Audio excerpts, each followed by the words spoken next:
자, 오늘 말씀 같이 보겠어요.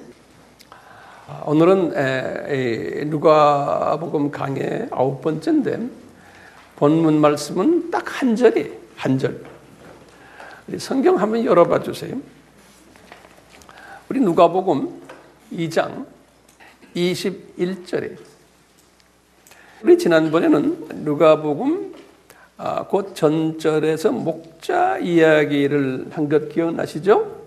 근데 그 목자 이야기를 딱 끝내고는 21절 한 절에 동그라미가 딱 해서 우리 한국 성경은 그게 참 잘 돼 있어요.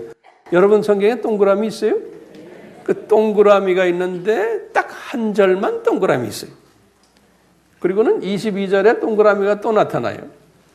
그러니까 21절 한 절, 그 한 절이 특별한 의미를 가지고 있기 때문에. 그래서 근데 22절과 다른 내용이라는 소리예요. 아주 짧은 한 절, 동그라미. 그 절을 보시면 할례 8일이 되매, 그래서 거기다 줄을 그었어요. 할례 8일이 되매 그 이름을 예수라 하니 곧 수태하기 전에 천사의 일컬은 바라라, 요 말이에요. 이 말씀 한 절 가지고 제가 오늘 깊이 좀 다룰 이슈들이 좀 있어요. 그래서 한번 우리가 같이 한번 다뤄봤으면 좋겠어요. 우리 지난 시간에 이제 첫 번째 그룹 목자들의 이야기를 했는데요. 오늘은 지금 21절에서 첫 시작이 뭐냐면 생후 8일 되는 때에 아기 예수가 할례를 받았다, 이렇게 써놨어요. 그리고는 이름을 지어줬다 그랬어요. 예수라는 이름을 줬다는 거예요. 그렇게 지금 오늘 키 이슈가 뭐냐면 첫 번째, 생후 8일 될 때 할례를 아기한테 해드렸다. 그 다음에는 두 번째는 이름도 예수라는 이름을 부여했다, 이렇게 나왔습니다. 근데 한번 제가 여쭤볼게요. 요셉과 마리아가 그 예수라는 이름을 예전에 받았어요? 안 받았어요? 받았죠. 그렇죠? 그럼 거기다 적어놓으세요. 요셉은 언제 받았냐면 마태복음 1장 21절에서 받았어요. 가브리엘 천사가. 그러면서 이름을 예수라 하라 그랬어요. 근데 거기 보면 예수라 하라고 이렇게 마태복음 1장 21절에 굉장히 중요한 단어가 거기 있어요. 예수스라는 헬라 말로는 예수스예요. 그래서 그 영어로는 지저스 이렇게 돼요. 예수스. 그 뜻이 뭐냐? 1장 21절에 그 뜻을 거기다 써놨어요. 가브리엘 천사가 가르쳐주는 거예요. 그 예수스란 뜻이 뭔가? 우리 성서 한번 열어보시면 마태복음 1장 21절을 열어보세요. 우리 다 알지만 하나하나 우리 짚고 넘어가 봐요.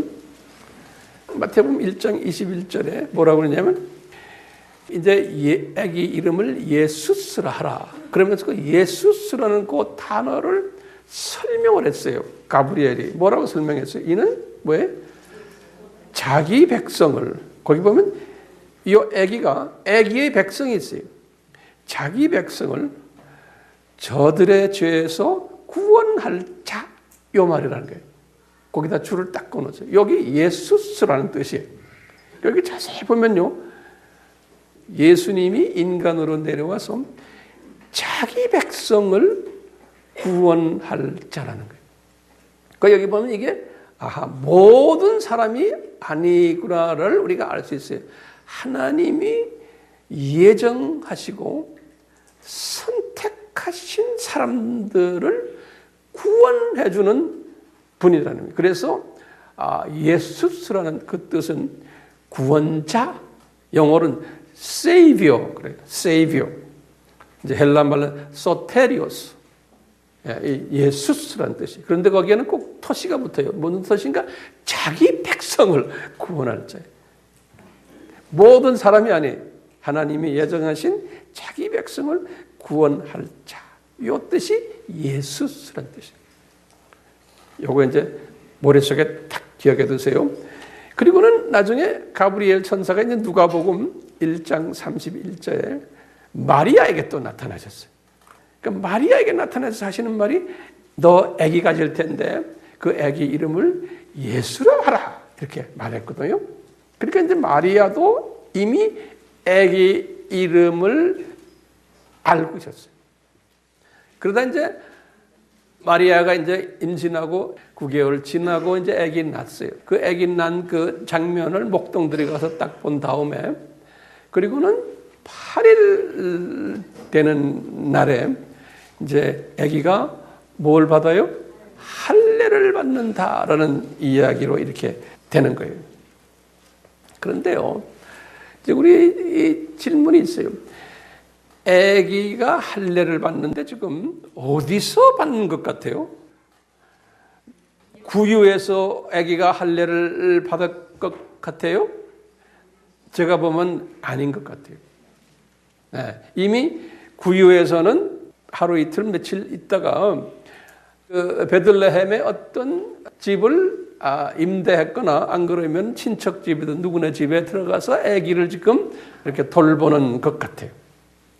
왜냐하면 나중에 우리가 이제 다음 주에 보겠지만요, 이 동방 박사가 아기를 보러 갈 때 구유에 누인 아기를 보러 간 것이 아니에요. 마태복음 2장 11절을 딱 보면은 동방 박사가 아기를 보러 갈 때 그 보면은 아기를 보러 가는데 어떻게 갔냐면 집에 들어가 그래서 11절 거기 나와요. 한번 거기다 형광 마크를 해놓으세요. 집에 들어갔다. 그러니까 분명 가정집이에요. 영어로도 보면 원어도 보면 the house. 그 집에 들어갔다. 그러면 가정집이에요. 어떤 집인지 모르지만 분명 구유는 아닌 거예요.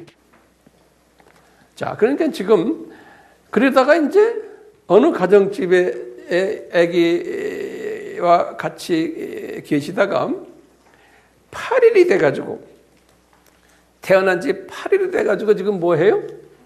할례를 받는 장면이 할례를 받는 장면. 오늘 말씀은 좀 상당히 어려운 말씀이니까요. 잘 들으시길 바라요. 어려우면서도 재밌는 말씀이에요. 자, 그러면 왜 8일 됐을 때 할례를 받아야만 해요? 예수님이 구약의 여호와 되시죠. 여호와 하나님이 예수님 안에 예수님이 아브라함에게 지시를 했어요. 몇 년 전에? 2000년 전에. 예수님이 지금 인간으로 오셔서 할례 받으시는 그 2000년 전에 아브라함에게 예수님이 여호와 하나님이 인간의 모습으로 내려오셔가지고 이야기를 했어요. 창세기 17장 1절에서 14절까지 이야기인데 이 여호와 하나님 예수님이 아브라함에게 나타나서 갑자기 아브라함아 네 이름 바꿔야 된다. 새 이름을 줄게. 그러면서 네 새 이름이 뭐냐? 아브라함이다라는 거예요. 아브라함. 아브라함은 무슨 뜻이에요? 고귀한 자. 영어로 보면 nobleman 그래요. 그런데 아브라함은 그게 뜻이 뭐예요? 열국의 그러니까 만민의 아버지다라는 뜻이에요. 만민의 아버지다라는 뜻이에요. 그리고는 이분이 그때부터 이제 만민의 아버지의 이름을 딱 가지고 있었어요. 그런데 예수님께서 뭐라고 그러냐면 너 이제 나하고 약속하자. 네가 만민의 아버지라는 것을 잊어버리지 않게 하기 위해서 내가 너 아기가 나올 때 8일 되는 때 할례를 받게 해야 된다는 거예요. 이제 네 후손들이다. 그러면서 하시는 말씀이 이것은 영원한 너와 나와의 계약이라는 거예요. 영원한 계약이라는 거예요. 이런 말씀을 하세요. 이 말씀은 잘 들어주세요. 할례의 목적인데요. 이 할례의 목적이 뭐냐면요. 예수님이 구원자이심을 영원히 기억해 주기 위해서예요. 이 남자가 화장실에 하루에도 몇 번씩 가면서 할례하는 것을 이렇게 보도록 하는 것은 기억, 이 영원한 이게 언약이라는 거예요. 그렇기 때문에 예수님이 구원자로서 육신으로 내려오시는데 아브라함의 자녀로 탄생하실 것을 예표로 보여주시면서요. 그런데 예수님이 구원자가 되시는데 누가 구원받느냐? 하나님의 예정된 자들이 구원받는다는 그 아기를 통해서. 이것이 하나님의 영원한 언약이라는 거예요. 다시 말하면요, 이런 식으로 하나님의 선택된 자들이 심판 때까지 계속 구원받는다는 구원의 역사가 있다. 그래서 이 하나님의 영원한 이 언약을 잊지 말아라고 이제 할례를 주는 거예요. 근데 보면 이름을 만민의 아버지로 바꿨잖아요. 그 이름을 바꾼 후에 이 약속을 한 거예요. 다시 말하면요, 하나님이 예정하시고 선택하신 이방인, 유대인들이 있는데 이분들이 예수님이 인간으로 오셔서 십자가에서 죽으시는 사건을 통해서 구원을 받는다는 거예요. 이것을 기억해 주기 위해서 예수님 오시기 전에 2000년 동안 유대인들이 할례를 했어요. 그 할례할 땐 이분들의 뜻도 모르겠지만 거기에 이 뜻이 숨겨져 있는 거예요. 그래서 이제 예수님의 부모님도 유대인이기 때문에 아들 낳았으니까 8일 됐을 때 이제 아기 예수를 할례를 시켰어요. 이 아기 예수님은 할례를 하실 걸 알았겠어요? 몰랐겠어요? 아기 예수님이 시키신 거예요. 이거. 할례를 하라고. 그런데 지금 본인이 인간이 되셔가지고 그 할례를 받으시는 거예요. 본인이 이 받으면서 우리가 이제 신약에서 기독교인들은 예수님이 왜 어린 예수님이 8일에 할례를 받으셨을까 하면 우리는 어떻게 그것을 해석해야 돼요? 예수스라는 이분, 이 구원자예요. 이 구원자인데 아브라함이 됐을 때에 이 할례를 허락한 것은 요 하나님의 예정된 자녀가 유대인에게만 있는 게 아니고 이방인에게도 많이 있다는 것을 보여주기 위해서 아브라함의 이름이 바뀐 뒤에 할례를 허락했습니다. 이것은 이 예수님이 유대인만을 위해서 죽은 것이 아니고 이방인 중에서도 하나님의 예정된 자들을 위해서도 죽으셨다는 거예요. 예수님이 이렇게 인간으로 오셔서 죽으셔서 하나님의 선택된 자들을 구원하는 자라는 이것을 잊지 말게 하기 위해서, 기억하게 하기 위해서 할례를 받게 했고, 과거 유대인 2000년 역사에서 아기 예수님도 그 할례를 지금 받으시는 거예요. 우리 여호와 하나님이 주전 2000년에 아브라함을 딱 불렀어요. 고향에 있는 아브라함을. 그분의 고향이 어디였어요? 갈대와 우르예요. 이것이 지금 오늘날 중동의 이락 남부 지방에. 거기에 이분이 계셨을 때 불렀는데요. 부를 때 뭐라고 그러냐면 그 유명한 창세기 12장 2절과 3절을 말씀했어요. 고향에 있을 때 아브라함아, 너 이제 고향을 떠나서 친척을 떠나서 내가 지시하는 땅으로 갈 텐데 내가 네 후손들을 복을 주겠다는 거예요. 그것을 우리가 상단복이라고 그러죠. 2절에. 그리고는 네 후손들만 아니고 너한테서 하나의 씨가 나오는데 그거 네 자손이라고 그랬어요. 근데 그 단수로 되어 있어요. 네 그 씨가 나오는데 네 씨를 통해서 천하 만민이 복을 받으리라 이런 말을 3절에 했어요. 갈라디아서 3장 16절에 바울이 그런 거예요. 요 씨가 누군지 아느냐? 여기 예수님이었다는 거예요. 아브라함의 씨가. 그러면서 특별히 우리 창세기 18장 18절, 창세기 22장 18절은 이삭을 모리아산에 바치는 장면이에요. 22장 18절이. 그럴 때 이삭을 바치는 그 모습을 보면서 예수님이 여호와께서 아브라함의 그런 아브라함아 내 씨로 말미암아 이때는 우리가 문자적으로 보면은 이삭이에요. 그렇죠? 내 씨로 말미암아 그런데 원어를 보면 이게 캡탈 레터로 돼 있어요. 캡탈 레터 대문자로요. 내 씨로 말미암아 천하 만민이 복을 얻겠다 이렇게 말씀하셨어요. 그래서 이것을 나중에 2000년 후에 바울이 딱 메시지를 받는 거예요. 그때 창세기에서 말하는 내 씨가 누군지 아느냐? 그러면서 성령님이 바울에게 그 씨가 누군지 예수 그리스도였다는 거예요. 네. 다시 말하면 아브라함의 후손 중에 한 씨가 나오는데 2000년 후에 누가 나왔어요? 예수님이 나오셨어요. 그렇죠? 이 씨가 나오는데 그 씨를 통해서 예수님을 통해서 천하 만민이 복을 받겠다는 거예요. 자, 그래 놓군요. 이제 우리 이슈가 있어요. 그렇다면 천하 만민이 복을 받겠다 그러는데 이 천하 만민은 누구를 이야기합니까? 거기다 적어 놓으세요. 천하 만민은 누굽니까?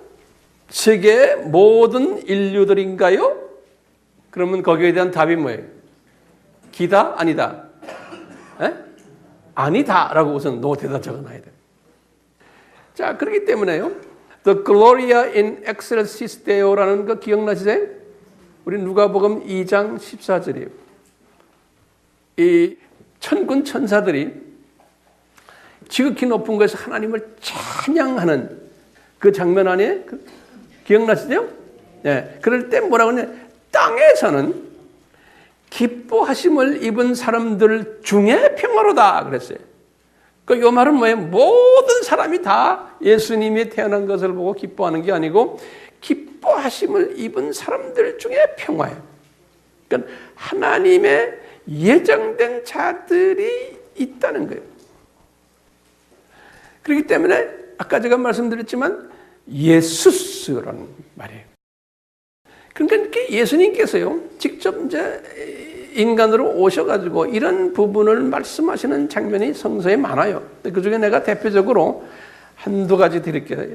요한복음 6장 39절에 보시면 예수님이 하신 말씀이에요. 예수님이 이래요. 나를 보내신 이의 뜻을 행하려 했는데 나를 보내신 이는 누굽니까? 아버지, 성부 하나님이죠. 나를 보내신 이의 뜻은 그런 거예요. 내게 주신 자 중에 내가 하나도 잃어버리지 아니하고 마지막 때에 다시 살리는 거예요. 다시 말해 내게 주시는 자가 있다는 거예요. 그러니까 아버지가 모든 인류를 다 예수님께 주시는 게 아니고 선택된 하나님의 자녀들이 있다는 거예요. 똑같이 이제 요한복음 6장 44절에도 비슷한 얘기에서 예수님이 하신 말씀인데 이래 나를 보내신 아버지께서 이끌지 아니하면 아무라도 내게 올 수 없다는 거예요. 그러니까 꼭 아버지가 선택한 사람들이 있는데 요 사람들이 예수님 앞에 와서 예수님 나의 구주 되시는군요. 나를 위해서 죽으셨군요. 나를 위해서 할례도 받으셨네요. 나를 위해서 지금 구유에 누우셨네요. 나를 위해서 지금 이렇게 하셨네요. 이게 다 이런 사람들이 따로 있다는 거예요. 자, 그렇기 때문에 요 신학적으로 지금 봐요. 내게 주신 자, 구원받기로 예정된 자, 이렇게 우리가 재해석이 가능하죠. 예? 요 내게 주신 자, 여기에 대해서 내가 좀 초점을 맞춰서 조금 내가 역사적으로 좀 설명 좀 해드리려고 그래요. 이 처음에 우리 유대인들이 복음을 받고는 예수님이 이제 승천에 올라가시고는 예루살렘 교회가 형성됐죠. 그게 주후 언제입니까? 주후 30년이죠. 그래가지고 한 3년 동안 33년까지 예루살렘 교회가 성장이 돼서 한 교인이 한 2만 명 이상이 됐다가 우리가 이제 성서에서 보면 나오거든요. 그럴 때 보면요, 이 12 제자님들이 그 교회의 지도자들이었는데 이분들의 그 사고는 뭐였냐면 구원론적 사고예요.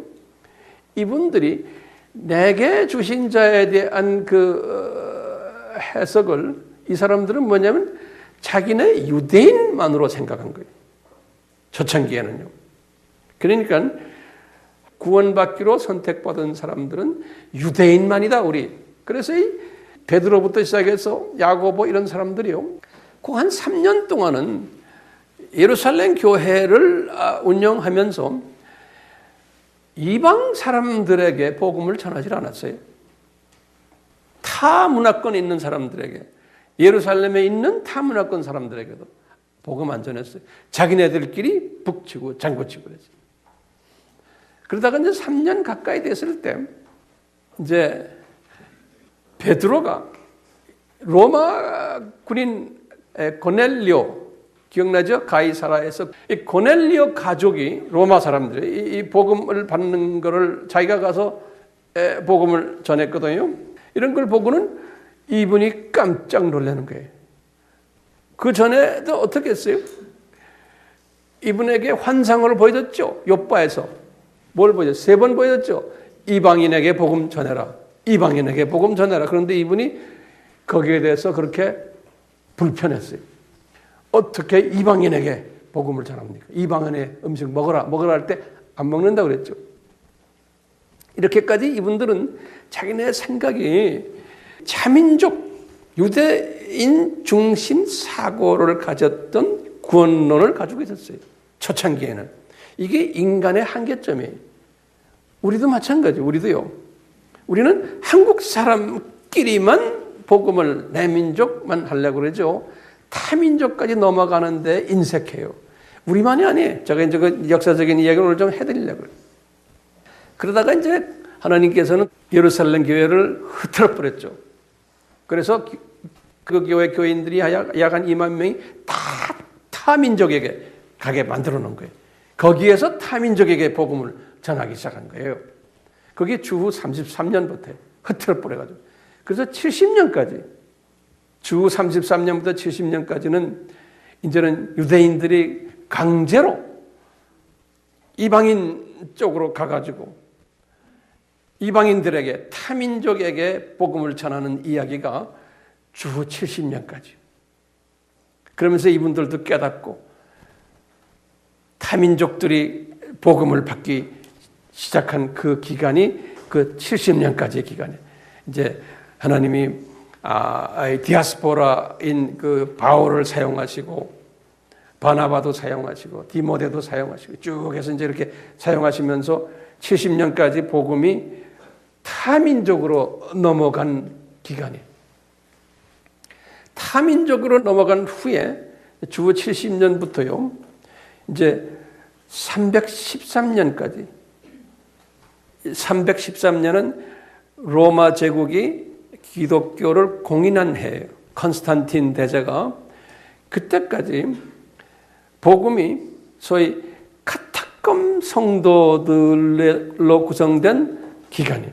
다시 말하면 로마 제국의 핍박 안에서 숨어서 복음을 전했던 분들이, 그 약 한 240년 가까이 숨어서 핍박 가운데서 복음을 전했던 분들인데, 이분들을 통해 가지고 복음이 애굽으로 넘어갔어요. 그래서 그 애굽의 교회가, 숨어 있는 교회가 애굽 콥틱 교회, 에티오피아에 복음이 들어가서 에티오피아 정교회, 예루살렘 정교회, 시리아 정교회, 터키 정교회, 그리스 정교회, 로마 정교회, 이러면서 로마 제국의 각 주요 나라에 복음이 들어갔어요.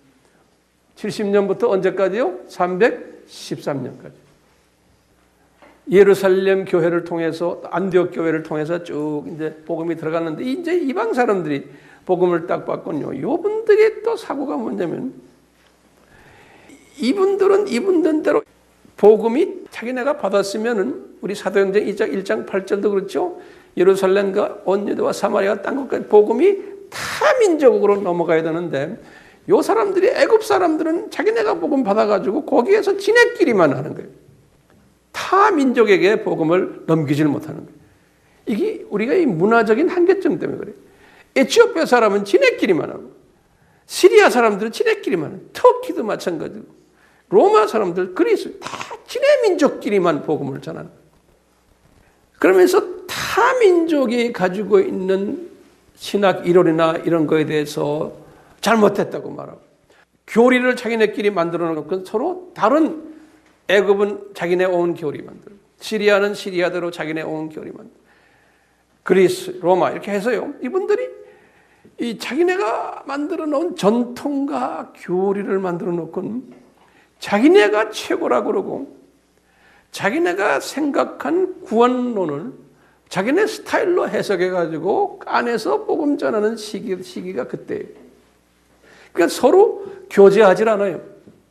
같은 크리스찬들이지만 서로 경쟁하고 복음을 공유하지 않고, 이 자민족 중심 사상의 가득 차가지고 이 민족적 배타성을 가지고 이 신학적인 영적인 교만이 꽉 찼던 시기예요. 그러니까 예수님이 지금 그 모습을 근 200년 동안 교회들의 모습을 쫙 보는 거예요. 313년까지. 그러니까 약 한 250년 동안 이 크리스찬들의 모습들이 이럴 거예요. 문화적인 배타성이, 민족적인 배타성이. 그런데 아브라함에게는 분명히 말했죠. 만민에게 복음을 전해야 되는 거예요. 문화의 벽을 넘어서. 근데 그것을 못하는 거예요. 그게 우리 인간의 한계점이에요. 그러다가 이제 때가 되니까 로마 제국의 황제 컨스탄틴 대제죠. 313년에 이분이 숨어 있는 모든 로마 제국에 있는 교회들을 이제 수면으로 끄집어낸 거예요. 그래가지고 기독교를 공인한 거예요. 이제 기독교 믿어도 된다. 바벨론 종교도 믿고 니네 동네의 교회 다 니네 종교 믿지만 기독교도 그 중에 하나로 공인시켜버린 거예요. 그러니까 이 지금 교회들이 우르르 우후죽순처럼 막 수면에 나타나는 거예요. 수면에 나타나면서요, 이 중에서 가장 큰 능력 파워 있는 교회가 로마 교회인 거예요. 로마 제국교회예요. 왜냐하면 이 모든 나라들이 로마 제국 속에 있었거든요. 로마 제국이 주전 63년에서 주후 476년이거든요. 약 한 500년 동안이거든요. 그러니까 지금 로마 제국 안에 있는 조그마한 나라들이, 이런 나라들. 그러니까 로마 교회가 뭐라고 그러냐면 우리가 우두머리 교회다라고 자기네가 생각하는 거예요. 그래서 카톨릭이라는 단어를 쓴 거예요. 이 캐톨릭 이런 단어가 뭐냐면 영어로 유니버설이라는 뜻이에요. 다시 말해 우주적이라는 뜻, 우주적. 이 말은 뭐냐면 우리 교회가 로마 카톨릭 처치는, 카톨릭은 뭐냐? 로마 제국에 있는 모든 조그마한 교회들의 큰형님 교회다라는 뜻이에요. 이 카톨릭이라는 뜻이 우주적이다, 유니버설. 그래서 이 로마 카톨릭 교회가 자기네 나름대로의 구원론을 만들기 시작한 거예요. 뭐냐? 로마 제국에 있는 조그마한 교회들이요, 너희들 우리의 지시를 따라서 우리 조직 안에 들어와야지만 너희들이 구원이 있다라고 하는 구원론을 자기네 스타일로 만들어. 그러니까 너희들 우리 말 들어라. 구원 받으려면. 그러니까 너희들 조그마한 교회들은 니네끼리 놀면 거긴 구원이 없다. 이제 이렇게 돼버린 거예요. 그러니까요, 이 내게 주신 자의 해석이 지금 어떻게 됐어요? 이건 로마 카톨릭 중심적인 내게 주신 자예요. 자기네 조직 속에, 자기네 울타리 속에 들어와야지만 구원이 있다라고 보는 이런 개념으로 변질돼 버린 거예요. 구원론이. 그러니까 나머지 이 나라들은요, 애굽 사람들, 시리아 사람들, 에티오피아 사람들, 그리스 사람들, 이런 사람들이 반기를 든 거예요. 로마 사람들아, 너희들은 지금 말하는 그 구원론, 너희들이 지금 구원의 그 조건을 이야기하는 건 잘못됐다는 거예요. 그러면서 이때부터 이제 갈등이 오기 시작하는 거예요. 이 교회들이. 그래서 이제 요 나머지의 그 식민지 나라들은 자기네 스스로의 민족 교회를 만들기 시작한 거예요. 그래가지고 이분들이 뭐냐? 애굽 사람들이 첫째가 애굽 사람들이. 애굽은 에집시안 껍데기라고 그래요. 껍데기라는 뭐냐면 그 족속 이름이에요. 그 애굽의 여러 족속들이만 지금 복음을 받은 족속이 껍데기라는 족속이에요. 그래서 지금도 껍데기라, COPTIC 그래요. 애굽 껍데기 사람들이 로마 가톨릭에 대해서 반발하는 거예요. 뭐라 반발하냐면 그런 게, 여보시오, 너희들이 지금 제국을 지고 있지만 영적으로는 우리가 너희들보다 형님이다 그러는 거예요. 이분들의 생각은 왜냐? 우리 교회는 마가가 주 43년에 알렉산드리아에 우리한테 오셔서 교회를 개척했다. 그러니까 너희 교회보다도 우리는 훨씬 전에 교회를 개척했다. 그리고는 마가가 다시 61년부터 와가지고 68년에 순교를 당했는데, 알렉산드리아에서요. 마차에 끌려가지고 순교당했거든요.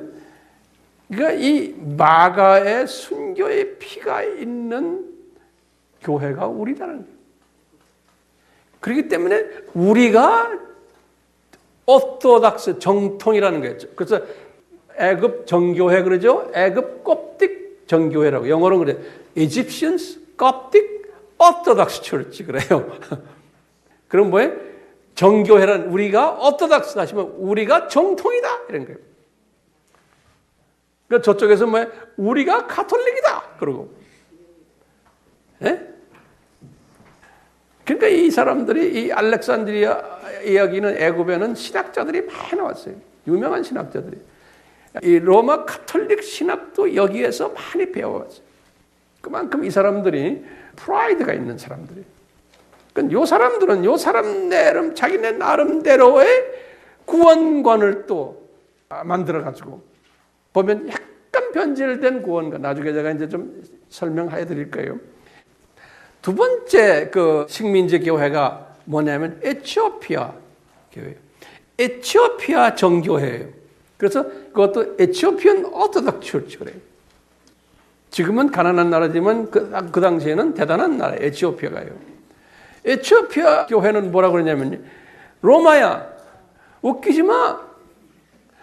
우리는 빌립 집사가 빌립 집사가 우리의 내시를 설해줘가지고 기독교를 받아들인 아주 초창기 니네 교회는 나타나지도 않았을 때다.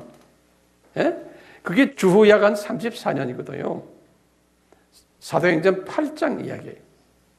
8장 26절에서도 40절 그 말하는 우리 에티오피아 내시 이야기 있죠. 예? 그러니까 에티오피아 사람들은요, 우리 왕족이 벌써 복음을 빌립 집사한테 우리는 벌써 주후 34년에 최초로.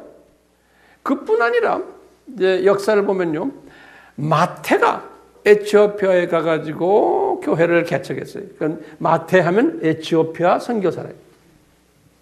그래가지고 마태가 68년에 에티오피아에서 순교당했어요.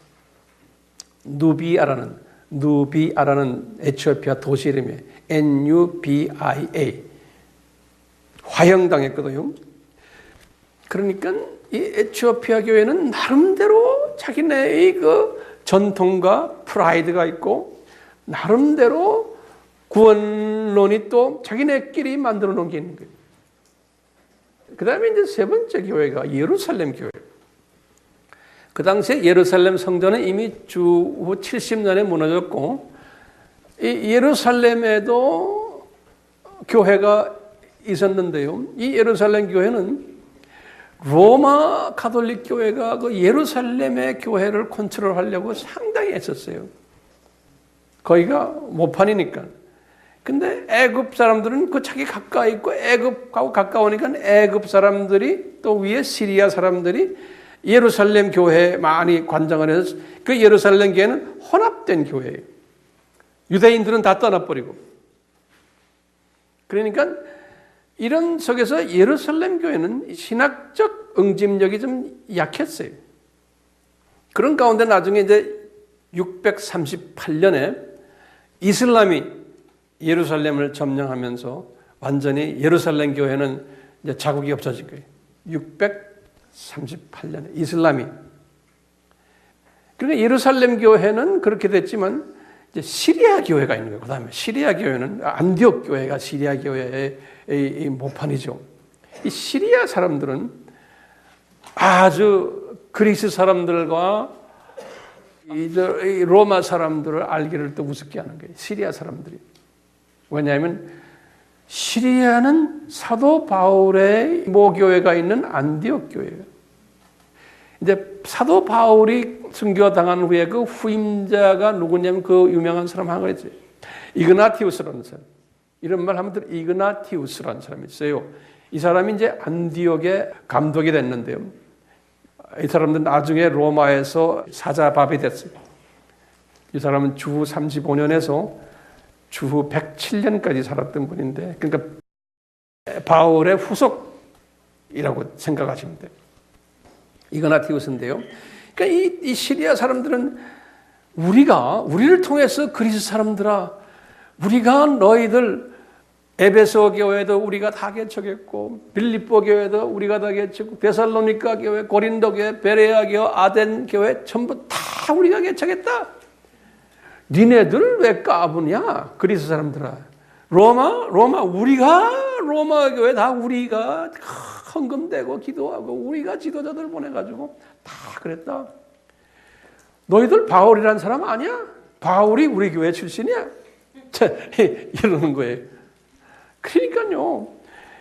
로마가 파워는 있지만 이 사람들의 이 뻣뻣한 머리 때문에 이게 교제가 안 되는 거예요. 이런 모습이 2000년 기독교 역사에서 항상 있어 왔어요. 교단과 교단끼리, 민족과 민족끼리. 자, 그 다음에 이제 그리스 교회를 보세요. 그러니까 시리아 교회도요, 지금도 시리안 오토닥스 철치. 자기네가 오토닥스라는 거예요. 오토닥스란 말이 뭐예요? 정통이라는 거예요. 그리스도 마찬가지예요. 자기네가 정통이라는 거예요. 그래서 그릭 오토닥스 철치예요. 왜냐하면 이 그리스 교회들은, 그리스 사람들은 로마 사람들과 엄청나게 또 서로 이 갈등이 있는 사람들이거든요. 이 세상 정치적이 하는 사람들도 마찬가지지만 교회 안에서도 마찬가지였어요. 이 그리스 사람들은 뭐가 있냐면요, 주전 330년부터 주전 63년까지 우리가 지금 그쪽 동네를 다 지고 있었다. 그러니까 알렉산더 대왕이, 그래서 그것을 소위 그릭 엠파이어라고 그러죠. 히랍 제국이, 알렉산더 제국이. 그러니까 이분들은 이 프라이드가 있는 거예요. 너희들 다 우리 식민지였다. 그뿐 아니라 로마 사람들아, 성경 봐라. 예수님부터 시작해서 신약은 전부 우리말로 돼 있다. 니네 말로 성경이 돼 있냐? 이렇게 막 목에다 힘주고 말하니까요. 너희들 봐라. 기독교의 모든 철학자들, 그 전에 철학자들 봐라. 우리 문화가 엄청나다. 아리스토텔레스, 플라토, 또 누구예요? 소크라테스. 다 우리 민족이야. 너희들 문화, 개떡 문화야. 너희들 깡패 문화야. 지금 힘만 있지. 그러니까요, 이분들이 가지고 있는 프라이드 때문에요, 안 되는 거예요. 바울 서신을 봐라. 전부 우리말로 돼 있다. 바울도 우리말에 익숙해져가지고 다 했다. 사도 바울이 너네 교회를 다 그때 가서 너희 로마 사람들은 다 도와줬잖아. 개척 그 제자들이. 그럴 때 니네 교회들을 개척할 때 어느 교회가 물질을 제일 많이 댄지 아느냐? 어느 교회? 빌립보 교회인 거예요. 네? 그리스 마게도니아에. 그러니까 너희들 바울이 가장 사랑했던 교회가 빌립보 교회였고 로마 제국을 복음화에 기여했던 그 교회가 우리 그리스 사람들의 마게도니아에 있는 그리스 사람들 빌립보 교회였다. 예.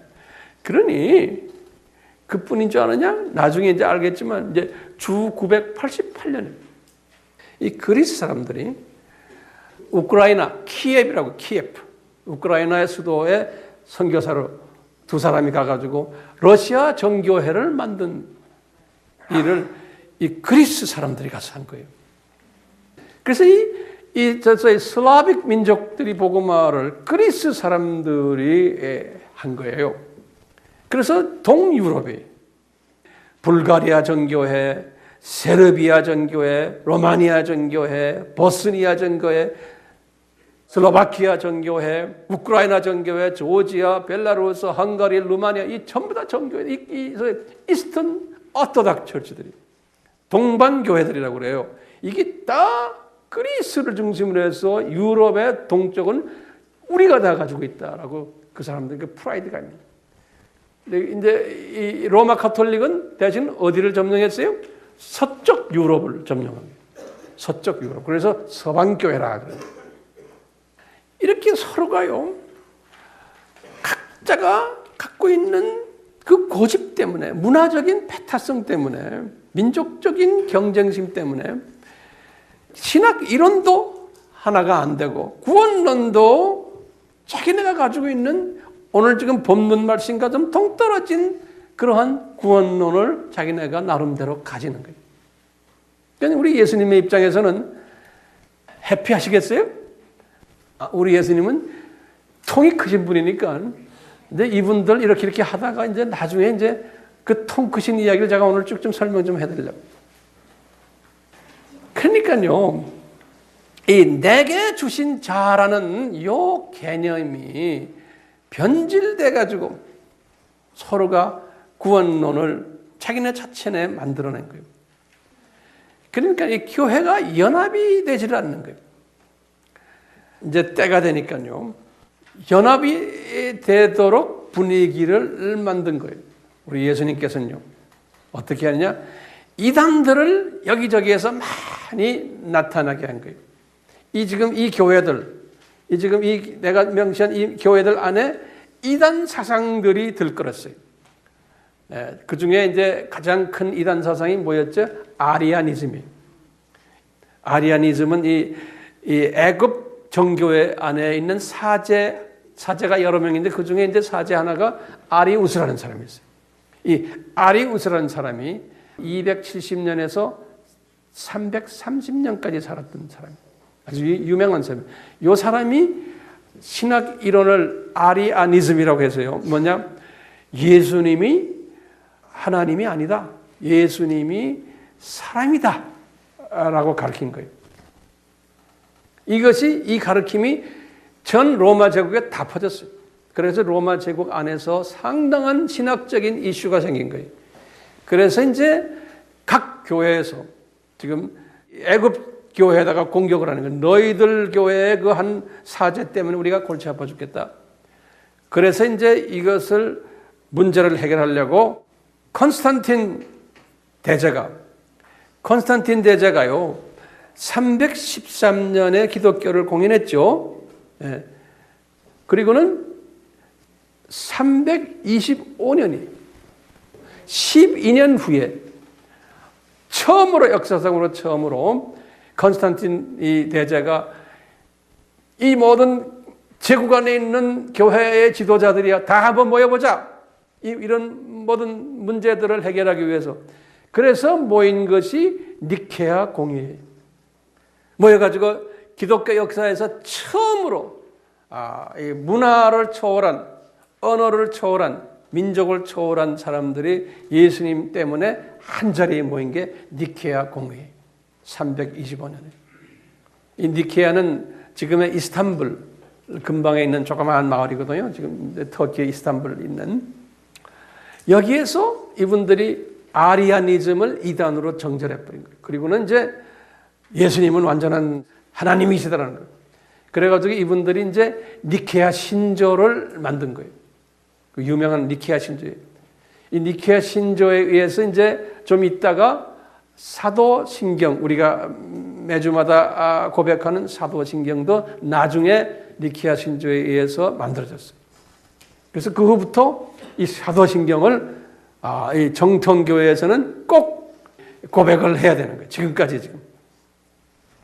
그러다가 이제 두 번째로요. 381년에 컨스탄티노플에서 공회가 또 나왔어요. 여기 왜 그러냐면 이 313년에 컨스탄틴 대제가 기독교를 공인을 했지만 나중에 데오도시우스가 380년에 바벨론 종교를 다 이제는 없애버리고는 기독교를 로마 제국의 공식 종교로 만들었어요. 제국 종교로. 그것이 380년이에요. 그래서 이제 이분이 기독교를 완전히 공인한 후에 그 다음 해 1년 있다가 381년에 컨스탄티노플에 다 모이게 한 거예요. 모든 교회들이 모여가지고 뭐였냐면 그 유명한 삼위일체 학설, 오늘날 우리가 지금 삼위일체 중요하죠? 삼위일체 학설을 정립해서 결정을 했어요. 아주 중요한 결정이. 그때 만들어낸 이 삼위일체 학설이 지금까지도 기독교의 교리에 아주 근간이 된 거예요. 그리고 있다가 이제 431년에 에베소에서 또 만난 거예요. 에베소에서. 이때 뭐 했냐면 로마 가톨릭이 이때부터 마리아 숭배 사상을 만들기 시작했어요. 마리아 성모설, 마리아 종신 처녀설을 가지고서 이 회의에 제안했어요. 근데 이것이 통과가 안 됐어요. 여기에 대한 배후 이야기는 여러분들이 우리 종교의 기원 책을 보시면 다 나오니까요. 그리고는 이제 한 20년 있다가 칼케톤 공의회 451년, 이 공의회는 대단히 중요한 공의회예요. 이 칼케톤 공의회에서요, 마리아 성모설과 마리아 종신 처녀설을 통과했어요. 이 말은 뭐냐면요, 이 말은 모든 아까 말한 종교회들이 다 참여했거든요. 이 모든 종교회들도 거기에서 다 손들어줬기 때문에 그부터 이 모든 애굽 정교회, 에티오피아 정교회, 시리아 정교회, 그리스 정교회, 로마 가톨릭 다가 마리아 학설을 수용하게 된 거예요. 자기네가 결정했으니까요. 그러니까 지금도 그 교회들 가보면 다 마리아 사진들, 예수님 아기를 이렇게 안고 있는 모습이 다 있는 거예요. 마리아에게 기도하고 하는. 어느 공의회 때문에요? 칼케톤 공의회가 이렇게 중요해요. 그리고 칼케톤 공의회에서 이게 중요한 걸 뭘 결정했냐면요, 기독론이에요. 예수님이 100% 하나님이시고 동시에 100% 사람이라는 학설을 정립한 거예요. 근데 영어로는 그러죠. Perfect humanity of Jesus. 그 다음에 perfect deity of Jesus. deity라는 D-E-I-T-Y. 이것이 어디에서 만들어졌어요? 칼케톤. 그러니까 예수님이 99% 사람이 아니에요. 100% 사람이고요. 그 사람이 되시면서 신성을 다 포기해버렸다. 신성을 다 비워버렸다. 그런 거예요. 빌립보서 2장 7절을. 그러니까 이분이 사람이 되지 완전한 사람이 된 거예요. 우리와 똑같은 사람이 되지. 이것이 이제 정설이 칼케톤에서 만들었는데요. 이러면서 칼케톤에서 역사적인 사건이 하나가 뭐가 일어났냐면 예수님의 이걸 단성론 또는 양성론이라고 하는데 이건 여러분들이 본질적인 이야기니까 여러분들 알 필요는 없지만 이 안에서 두 그룹이 싸움이 났어요. 예수님의 단성론과 양성론 때문에. 그래서 이 로마 가톨릭과 그리스 교회는 예수님의 양성론을 믿었고요. 나머지 교회들은 단성론을 믿었어요. 그래서 이것 때문에 갈라져 가지고요. 그때부터 지금까지 요새 와서 대화하셔가지만 그때부터 1500년 동안 서로 대화도 안 했어요. 이것 때문에. 이런 그 칼케톤 회의가 상당한 그 역사적인 사건들을 만들어낸 회의거든요. 그런데 이제부터요, 요 네 개의 이 공유회 때문에 삼위일체론도 정립이 되고 성령론도 정립이 되고 기독론도 정립이 되고 다 됐는데 마리아 학설이 거기에 끼어 들어가 버린 거예요. 그때부터 이제 이 기독교계가 또 구원론 측면에서 엄청난 소용돌이 속에 들어간 거예요. 자, 그래서요, 어떻게 되느냐? 첫째요, 마리아 학설 때문에 그런 거예요. 이분들이 뭐냐? 마리아는 큰 대중보자예요. 이분들이 만들어 놓은 게. 그러니까요, 우리의 기도가 마리아에게 가가지고 마리아가 자기 아들인 예수님께 부탁하는 식으로 기도를 그렇게 만들어 버린 거예요. 그래서 마리아가 대중보자예요. 지금 이 모든 교회들이 그때부터 마리아를 그렇게 섬긴 거예요. 오케이? 그러면서요, 여러분들이 마리아만을 만든 게 아니라 소중보자들이 있어요. 소중보자들은 누구냐? 12 예수님의 제자들, 또 바울과 그 나머지 분들이, 그분들을 다 성인으로 만들어가지고, 초대교회의 지도자들을 성 베드로, 성 요한, 성 바나바, 성 아무개 해서 이분들 만들어가지고, 이분들을 통해서 이분들에게 기도해가지고, 이분들이 또 마리아에게 또 부탁하고, 그래가지고 이렇게 주님께 기도하는 식으로 돼버린 게 비성서적이죠. 그렇죠? 그러다가요, 성인을 이제 많이 만들게 된 거예요. 그러니까 이제 교회 역사 속에서 유명한 대주교나 유명한 감독이나 이런 사람들을 자기네가 교회에서 성인으로 추대해가지고 그때부터 이제 그분에게 기도하는 거예요. 그분들의 성인들의 사진도 붙여놓고 그분들의 동상도 만들어 놓고, 그러니까 어떤 성인은 이런 기도 잘 듣는다. 어떤 성인은 병을 위해서 할 때는 아무개 성인이다. 각 나라마다 다 자기네 특색이 있는 거예요. 우리 로마 가톨릭이나 이런 교회 우리가 여러분들 가끔 유럽이나 어디 여행 가보면 있죠? 예. 그게 다 그 성인들이에요. 거기 가서 촛불 해놓고 하잖아요? 그러니까 성인마다 다 특색들이 있는 거예요. 그렇게 만들어놨어요. 이것만이 아니고 성상들을 숭배하는 제도를 만든 거예요. 성인의 동상도 숭배 대상이고 거기다가 절을 하면 복받고, 성인들의 사진들, 초상화, 성인들의 유물들, 그 다음에 그 교회의 전통들이 있는 거예요. 전통들. 그 다음에 자기네 교회의 교리들. 이런 것을 잘 섬기고 이것을 통해서 구원을 받는다라고 이제 구원론이 변질된 거예요.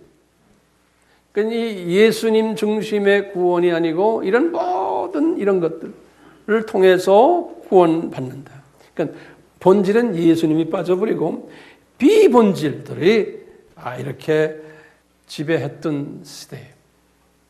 이런 시대가요, 쭉 오다가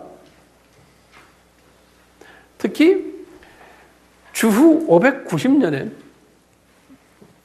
로마 가톨릭이 교황 제도를 도입했어요. 그래서 그레고리 1세가 첫 로마의 교황이 됐어요. 교황이란 말은 파파리라는 뜻이에요. 이건 포프. 파파리라는 건 father, 아버지라는 뜻이에요. 이제 이 로마 가톨릭이 자기네 세력을 공고하게 하기 위해서 나머지 교회들에게 그런 게, 우리가 파파다. 우리 교회의 제일 높으신 분이, 니네들은 다 그 밑에 소위 똘마니들이다. 이렇게 본 거예요. 그래가지고 이제 이 교황 제도를 만들어가지고요, 이 로마 교회가, 이 교황이 어떤 분인가? 교황이 예수님의 대행자다라고 자기네가 만들어낸 거예요. 그러다가 언제까지 만드냐면 500년 전에 베드로가 있었잖냐? 베드로가 우리의 교황의 일대 교황이다라고 자기네가 만든 거예요. 이제 마태복음 16장 16절에서 19절을 인용해가지고, 이건 이분들이 해석을 잘못한 거예요. 그래가지고 베드로가 일대 교황이고 로마 가톨릭에 이렇게 해서 지금 그레고리가 이제 그 대를 쭉 이어왔다. 그래서 이제 뭐라고 그러냐면, 베드로에게 그럴 때, 베드로야, 바요나, 시몬아, 네가 이제 천국 열쇠를 가지고 있다. 기억나시죠? 그러니까 이 교황이 천국 열쇠를 가지고 있다는 거예요. 그렇기 때문에 로마 가톨릭 안에 들어와야지만 구원이 가능하다라고 해서, 그리스 사람들아, 시리아 사람들아, 에티오피아야, 애굽이라 다 우리 밑에 들어와라. 그래야만 구원받는다. 나중에는 면제부까지 팔아먹으면서 자기네 건물 짓는데 면제부를 사야지만 구원이 가능하다.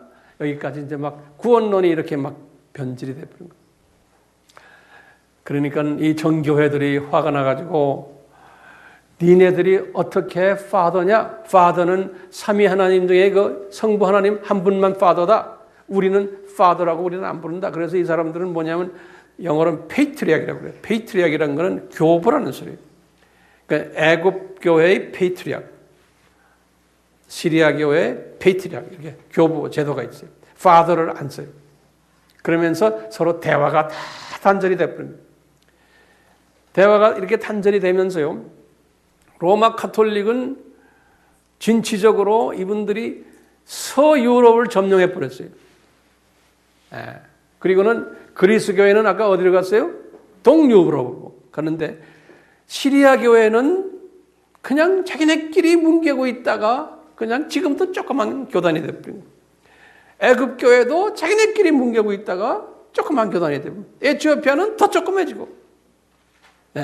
그 보면은 이 진취적인 사람들이 있냐면, 그냥 소위 민족주의, 내 민족만, 내 전통을 지키면서 하는 그 사람들, 그 애굽이 그런 거예요. 에티오피아가 그랬고, 시리아가 그랬어요. 그리스는 좀 나았는데, 그리스가 그 후에 똑같이 그렇게 돼요. 그리스도. 그러면서 소련 정교회가 많이 또 벌려나가지고 동구권을 지배하게 된 게 러시아 정교회들이에요. 이렇게 하니까요, 로마 가톨릭이 가장 큰 파워가 된 거예요. 그러다 보니까 로마 가톨릭 안에서 이 로마 가톨릭의 구원론이 잘못됐다는 것을 깨달은 학자들이 나오기 시작한 거예요. 그래서 이제 종교 개혁이 일어난 거예요. 1517년. 그래서 이제 우리 역사가들은 590년 첫 교황부터 시작을 해서 1517년 종교 개혁이에요. 요 1000년을 중세 시대라 그런다고요. 비기독교인들도 서양 역사에서 중세 시대라 그런다고요. 근데 이제 우리가 이제 영적으로 우리 크리스천들은 또 그 시대를 뭐라고 하냐면 영적 암흑기라 그런다. The dark age of the Christianity. dark age. 영적 암흑기라 그런. 왜냐하면요, 그 기간 동안 이 로마 가톨릭이 뭐 다른 종교에도 마찬가지지만 성경을 읽지 못하게 했어요. 평신도들에게. 왜? 성경이 없어서가 아니에요. 성경이 있었어요. 한번 거기다 보세요. 어떤 성경들이 있었냐? 이미 구약 성경이에요. 주후 90년에 구약 성경이 히브리어로 된 구약 성경이에요. 이것이 39권이 한 권으로 만들어진 게 언제냐면 주후 90년이에요. 이스라엘 땅의 욥바에서 조금 떨어진 한 20km 떨어진 남쪽으로 도시인데 얌니아라고 아주 유명한 도시 이름이에요. 얌니아. 그 도시에서 주후 90년에 유대인들이 구약을 지금 우리가 지금 말하는 39권을 만들어 놓은 거예요. 그러니까 구약 성경이 있었어요. 벌써 그때부터. 어느 랭귀지로 되어 있어요? 히브리 말로. 그 다음에요. 신약 성경은 쭉 이렇게 피스 바이 피스 이렇게 쪼가리로 있다가 하나로 오늘날의 27권 한 권을 만든 게 주후 397년이에요. 397년에 3차 카타르고 회의에서 신약 성경이 헬라어로 다 만들어졌어요. 헬라 말로, 그리스 말로. 그러니까 로마 제국 사람들이 다 읽을 수가 있었어요. 397년에. 그뿐 아니라고요. 우리가 불게이트라고 그러죠. 불게이트. 이 제롭이라는 사람이 구약을 라틴어로 만들어 놓은 거예요. 한 400년 정도 됐을 때, 주후 400년 됐을 때. 그 다음에 구약 성경을 주전 200년에 헬라어로 바꾼 게 있죠. 그것을 우리가 뭐라고 그래요? 70인역이라고 그러죠? 예? septuagin트. 그것 다 주전 200년에 다 만들어놨어요. 그렇기 때문에 성경이 있었어요. 지금 이 암흑 기간에, 2000년 기간에 성경이 있었다는 걸 제가 지금 말씀드렸어요. 그런데 교회에서 성경을 읽지 못하게 한 거예요. 성경 읽으면 어떻게 돼요? 감옥에 들어가고 어떤 데는 사형까지 당해요. 그게 1000년 동안의 모습이었어요. 그러니까 성경이 없으니까 교인들이 웬만한 또 신부들도 다 까막눈들에게 성경을 모르는 거예요. 그러니까 교회에서 자기네가 하고 싶은 대로 다 하는 거예요. 봉사들 만들어 놨으니까요. 그래서 우리가 로마 가톨릭 교회나 또는 정교회들 한번 딱 들어가서 보세요. 들어가 보면요. 이 벽에다가 천지 창조부터 시작을 해서 쭉 해서 출애굽 그림 그려놓은 그림을 그려놨어요. 그러다가 나중에 예수님이 탄생하시고 예수님 십자가에 죽으시고 부활하시고 이렇게 해서 승천하시고 쭉 하다가 나중에 심판이 있고 낙원에 가고 지옥에 가고 한 그림을 쩌르르 그려놨어요. 어느 교회나 가나 그게 뭐냐면 그게 성경이에요. 그러니까 1000년 동안 그림 그려가지고 성경 공부를 한 거예요. 그러니까 교인들이 얼마나 무지했겠어요? 그러다가요, 이제 그 유럽에 어떤 운동이 일어났냐면 이제 불란서를 중심으로 해서 소위 문예부흥이에요. 문예부흥. 그게 한 1200년부터 1500년 그때. 다시 말하면 르네상스라고 그러죠. 이 사고를 전환시키는 이 파라다임 시프트를 하는 그러한 하나의 운동이에요. 옛 모든 그 전통에서 벗어나서선 새로운 시각으로 보자는 이러한 소위 운동이 일어났어요. 그러면서 이제 이 문예부흥을 하면서 이 로마 가톨릭 안에서의 이 사제들 중에서도 우리가 평신도들을 깨우자, 성경을 읽게 만들자. 특히 영어권 사람들이 성경을 우리가 영어로 좀 번역하자. 라틴어니 히브리 말이니 뭐 이런 말들 가지고 안 된다. 신구약을 아예 영어로 번역하자. 그래가지고 그걸 주창하는 사람이 누구냐면 제일 먼저 존 위클립이라고 그러는 거예요. 요한 위클립. 그래서 지금도 위클립 성경 뭐 번역하는 거 있죠. 그럼 이제 이 사람이 최초로 영어 성경을 만든 사람이에요. 1382년에 영어 성경을 만들었어요.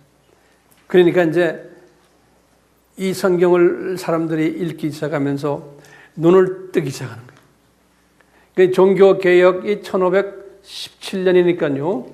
종교개혁보다 몇 년 전이에요. 약 한 150년 전에 벌써 이런 일들이 일어났던 거예요. 그러니까 루터가 종교개혁을 할 게 루터가 잘나서가 아니라 이미 그 미리 밑에서 준비한 사람들이 있어요. 그게 하루아침에 된 게 아니에요. 두 번째로 성경을 번역한 분이 루터인 거예요.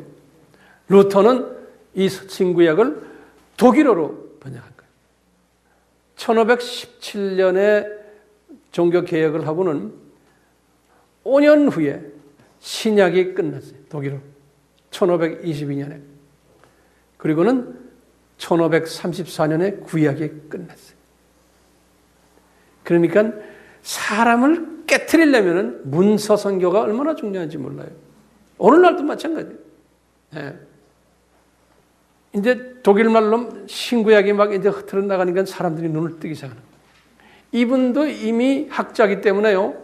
성경을 딱 보면서 로마 카톨릭이 비성서적으로 구원론을 이야기하는 걸 알고는 데모한 것이 종교 교육이에요. 아니다.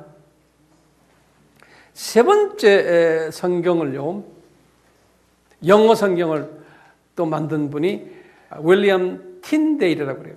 이 사람도 유명한 사람이에요. 신약을 1525년에 하고 구약은 모세 오경만 1530년에 만들었어요. 그러다가 네 번째 성경이 그 유명한 성경이 킹 제임스 성경이에요. 1611년에 영국의 헨리 8세가 성공회를 이제 시작했거든요. 로마 가톨릭에서 나와가지고 그래가지고 이제 이 성공회가 성경이 나름대로 제대로 된 성경이 필요하다. 이 킹 제임스가 가장 그 원본과 가깝게 영어 성경을 만든 이 책이 킹 제임스예요.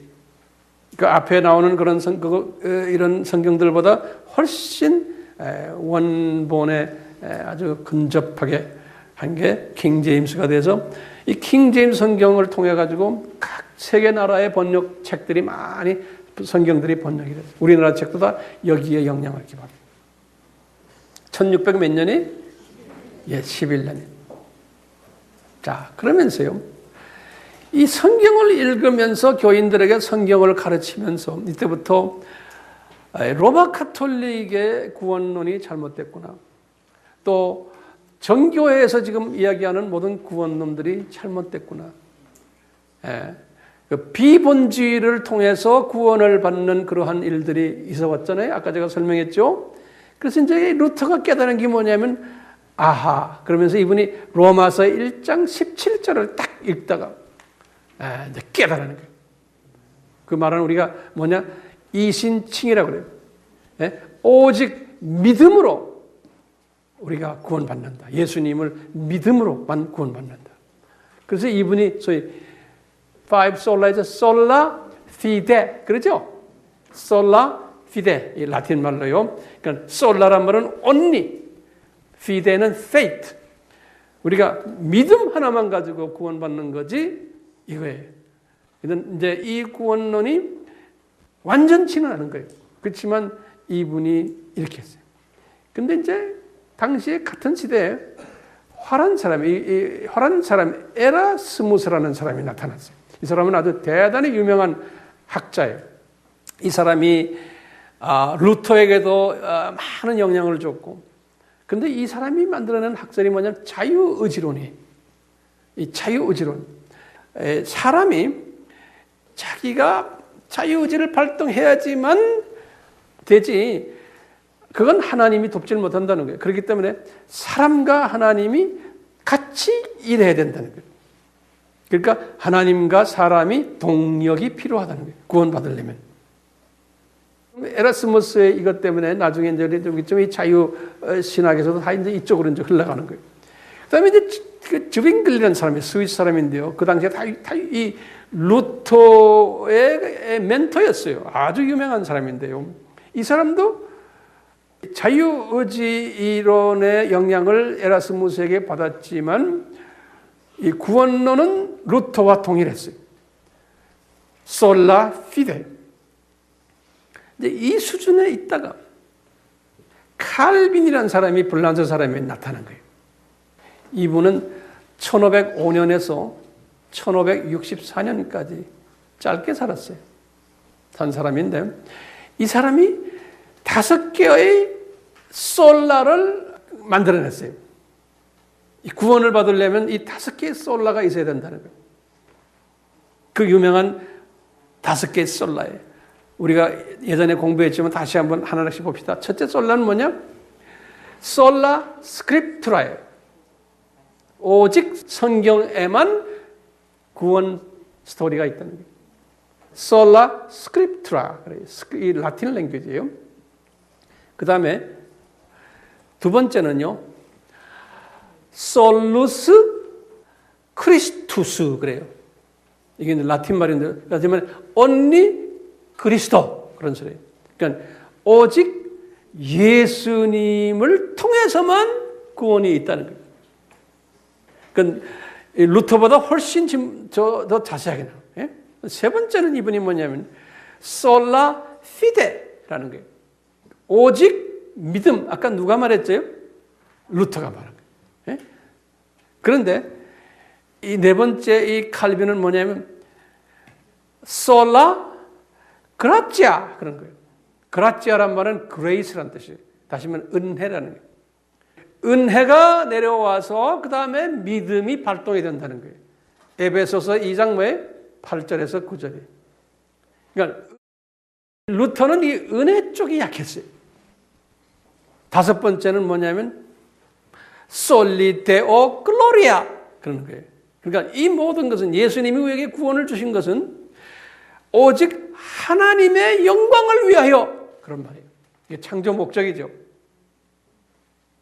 그러면서 이제 칼빈이 이렇게 구원론을 아주 딱 체계화를 한 거예요. 그래서 우리가 칼빈 하는 거예요. 칼빈이요, 이 5대 솔라를 만든 후에 더 구체적으로요, 기독교의 5대 강령을 만들었어요. 이 5대 강령을 영어로 툴립이라고 그래요. T, U, L, I, 뭐예요? P. 우리 툴립 있죠? 꽃. 꽃 이름을 땄어요. 그래서요, 처음에 T 그러면요, Total Depravity 그래요. 토탈이라는 건 전적인 인간 타락이라는 소리예요. Depravity란 말은요. 그러니까 스스로 구원을 받지를 못한다는 소리예요. 인간은. 그것을 Total Depravity 그래요. 두 번째, T 다음에 뭐예요? U죠. U는 영어로 그래서 Unconditional Election 그래요. Unconditional Election, 다시 말하면 조건 없는 선택이에요. 이 말은 뭐냐면 우리를 하나님의 자녀로 선택하셨는데 그것은 조건을 달지 않은 거예요. 나쁜 놈이나 좋은 놈이나 강도나 누구나 일방적으로 unconditional, 조건 없이 그분이 자기가 그냥 임의로 뽑았다는 거예요. 이게 이제 칼빈주의에서 굉장히 중요한 개념이에요. unconditional 뭐예요? election, 선택했다는 거예요. 인간은 거기에 대해서 할 말이 없다는 거예요. 세 번째 조건은요, L이 limited atonement라는, limited라는 것은 제한적인, atonement라는 것은 속죄를 이야기할 때 쓰는 성서적인 말이거든요. limited atonement, 이게 뭐예요? 속죄를 받는 대상은 제한되어 있다는 거예요. 모든 인간이 다 속죄받는 게 아니고 제한된 사람들이, 하나님의 자녀들로 예정된 사람들이 속죄의 혜택을 받는다는 거예요. 그 다음에 네 번째요, irresistible grace라고 그러는데요. irresistible, resist란 말은 저항한다는 소리예요.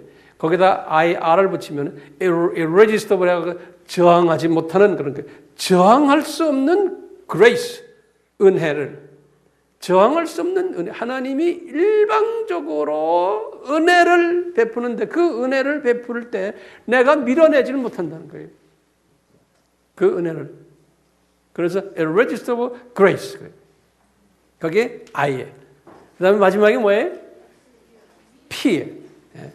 다섯 번째인데 perseverance of the saint 그래서 perseverance란 말은 뭐냐면 붙잡는다는 소리예요. 그러니까 성도의 견인 이런 말이에요. 우리나라 말로 그렇게 표현합니다. 이 말은 뭐냐면 한 번 구원받았으면은 지 아무리 나쁜 짓 해도 그분은 계속 붙잡는다는 거예요.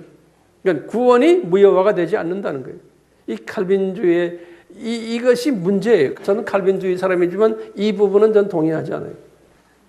나중에 이제 또 좀 있으면 나오지만요. 그러니까 이제 칼빈주의가 이제 이 문제가 이게 소위 하이퍼 칼비니스트라는 사람들이 있어요. 다시 말하면 극단 칼빈주의자들은 극단 칼빈주의자들은 뭐냐? 한번 우리가 구원받았으니까 회개할 필요도 없고 죄도 마음대로 짓고 뭐 나쁜 짓 마음대로 해도 다 구원받는다. 그런 개념을 가진 분들이 하이퍼 칼비니스트들이에요. 그 우리나라에 뭐냐? 구원파들이. 그 그룹들이 이런 극단 칼빈주의 사람들 중에 하나예요.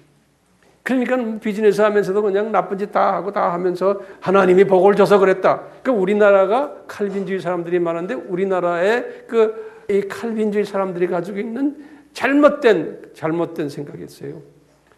예? 그러니까 크리스천 윤리가 약한 거예요. 크리스천 도덕이 약한 거예요. 이 성화 쪽이 약한 거예요. 이 칼빈주의, 극단 칼빈주의에 들어가 놓으면요. 어쨌든 칼빈이 지금 가르친 게 5가지 솔라와 그 다음에 뭐였어요? 툴립이에요. 이거 우리 다 기억하셔야 돼요. 네? 네. 자, 이런 가운데요. 이 칼빈주의에 대항하는 한 그룹이 또 나타나기 시작해요. 이 사람이 누구냐면 아르미니우스라고 그래요. 이 사람은 화란 사람인데 1560년에서 1609년에 살았던 분인데요. 이 사람은 칼빈이 죽기 4년 전에 태어난 사람이에요. 근데 칼빈의 제자 중에 수제자 중에 한 사람이 베자라는 사람이 있었어요. 블란스 사람인데요. 데오도르 베자라는 사람인데요. 베자라는 사람이 칼빈에게서 쭉 배우다가 하나가 칼빈이 가르치는 것을 싫어했던, 의심했던 부분이 뭐냐? 무조건적 선택이에요. 예. 조건 없는 선택에 대한 가르침에 반발을 했어요. 왜냐? 이 사람은 에라스무스하고 자유의지론자죠. 에라스무스의 자유의지론의 매력을 느꼈던 사람이에요. 그렇기 때문에요. 이 사람과 하나님이 동력을 해야 된다라고 믿은 사람이에요. 그래서 자기 선생에서 떠났어요. 떠나가지고 그러다가 이제 죽었는데 이 베자의 수제자가 아까 말하는 알메니우스라는 사람이에요. 이 알메니우스는 이 사람의 자유의지, 사람의 책임을 부과시키는 거예요. 그래가지고 이 알메니아니즘이 이제 만들어졌는데 이 알메니우스가 죽은 후에 알메니우스의 그 후속 사람들이 칼빈의 5대 강령에 대해서 공격을 했어요. 그러면서 칼빈의 5대 강령을 알메니우스의 강령으로 만들어가지고 발표를 했어요. 거기도 5대 강령이 있어요. 알메니우스의 5대 강령. 이것이 지금까지도 이게 전 세계 기독교 안에서 두 그룹이 있는 게 아직까지도. 그러니까 우리가 이걸 알아야 되는 거예요. A라는 사람하고 이야기할 때 이 사람이 어디에 영향을 받고 있거나 그걸 알 수가 있어요. 자, 그러면 알미니우스의 사람들이 만들어낸 5대 강령이 있어요. 첫 번째, 이거 하나 자세히 잘 적으세요. 첫째는 똑같이 인간 완전 부패. 그러니까 total depravity 똑같아요. 그런데 거기에 내용이 다른 거예요. 아까 칼빈은 뭐라 그랬어요? 인간은 완전 부패이기 때문에 스스로 구원이 안 된다. 그게 칼빈의 사상이에요. 그런데 이 알미니우스의 사상은 뭐냐면 인간 자체가 부패한 것이 아니고 인간의 자유의지가 부패했다라고 보는 거예요.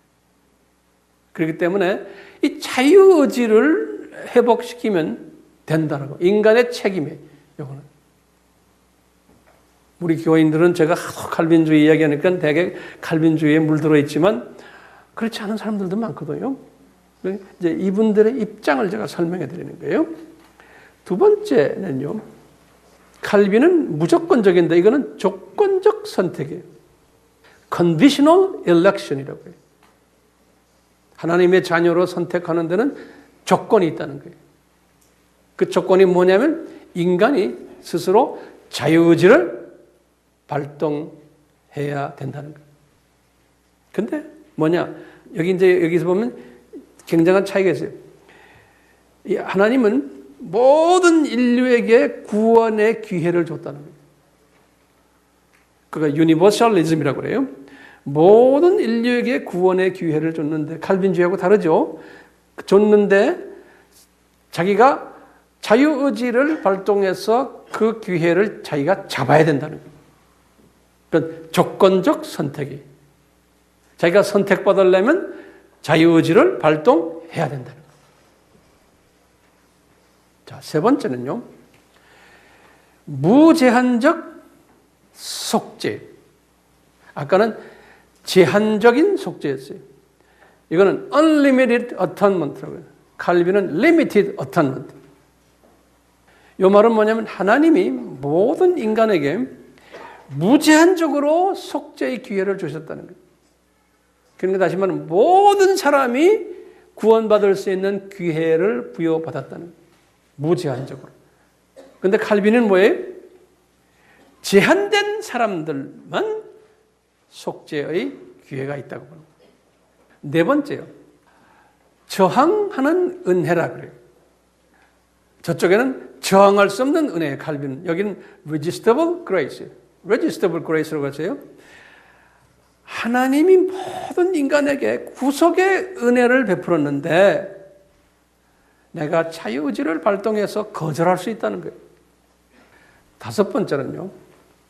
칼빈은 성도의 견인이라고 그래서 칼빈은 뭐냐면 한 번 구원받으면 끝까지 간다라는 그런 개념이고요. 여기서 뭐냐면 배교의 가능성 그랬어요. possibility of apostasy 그랬어요. 배교의 가능성이. 다시 말하면요. 구원받은 자가 자유의지를 발동해가지고 배교 행위를 할 경우에는 구원이 무효가 될 수 있다는 거예요. 그러니까 지금도 기독교계에는 이 두 그룹이 팽팽하게 있는 거예요. 저는 칼빈주의지만 여기에 동일해요. 알메니아니즘에. 성서에는 보면 그래요. 자, 그런데요.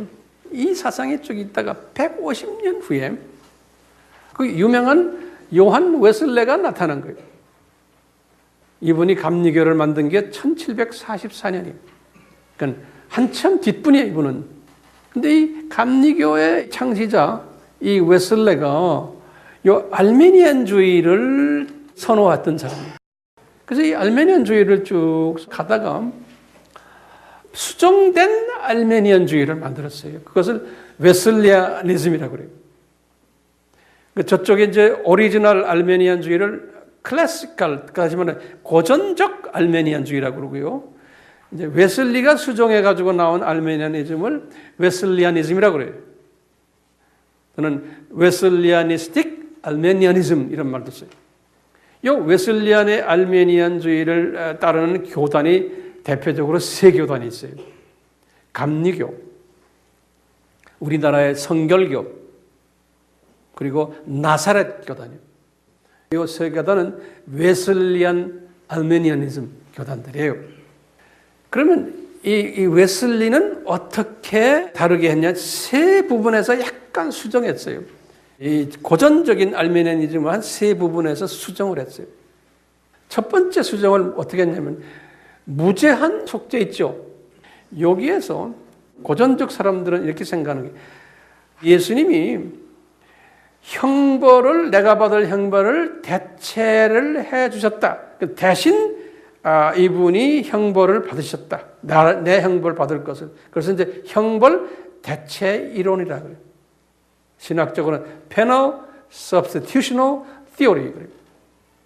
그러니까 우리가 받을 형벌을 이분이 대신 지셨다. 이제 이렇게 보는 게 고전적인 사람들. 그걸 이제 이사야서 53장 5절을 인용해서 그런 거예요.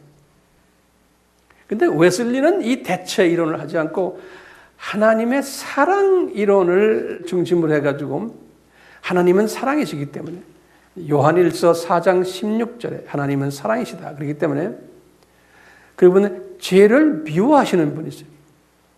그러니까 이분은 우리가 회개를 하면 죄를 미워하는 분이기 때문에 그래서 속죄해 주셨다고 보는 거예요. 대체 이론이 아니고 죄를 미워하시기 때문에 사랑의 하나님이니까 우리를 속죄해 주셨다라는 개념의 차이가 있어요. 무지한 속죄에서요. 근데 두 번째는요, 이 배교의 가능성이. 이 고전적 알메니안주의에서는 뭐냐? 배교를 하면은 구원이 무효되죠? 무효되는 거예요. 그건 한 번 무효되면 끝이에요.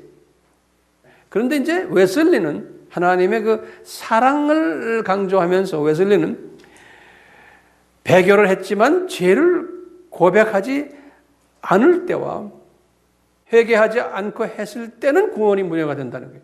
그러니까 배교해놓고 회개를 하면은 구원을 회복할 수 있다라고 보는 거예요.